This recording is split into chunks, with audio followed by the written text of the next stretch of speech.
Ana bữa tiếp theo con nặng hỏa đất kêu làm fैदो bữa thằng nó fैदो Hello लोगोफोर खुलुमबाय दिनैनि मोनसे गोदान ब्लग गासिबो गोसो गोरबोजों बराय हरनाय जाबाय आं साइखं दा लोगोफोर नैबे भिडिअआनो नैबे ब्लग भिडिअआनो आंनिया लास्ट ब्लग भिडिअ जासिगोन आरोना जोबथा ब्लग भिडिअ जासिगोन 2024 नि नैबे भिडिअआनो ओमफ्राय दा 2024 मायथाइखौ बिदाय होनायनि सिगां मोनसे रिल्स बानायनि लोगोफोर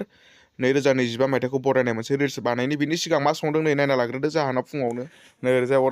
नै जुमाय सावनो नागिरदों गोदान बोसोर जासिगोन नालाय गाबोन समफोरनिफ्राय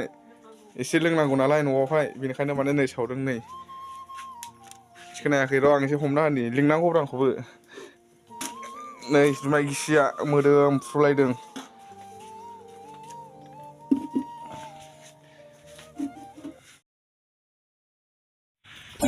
फैदो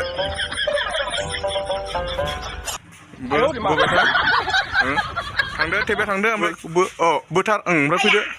थांना टेपे हगारहरदो गेवलाङा फैदो गेवलाङा लासै फै नोंबो लासैबो नों टेपे हगारहर गोबा बायला ग्रोबथा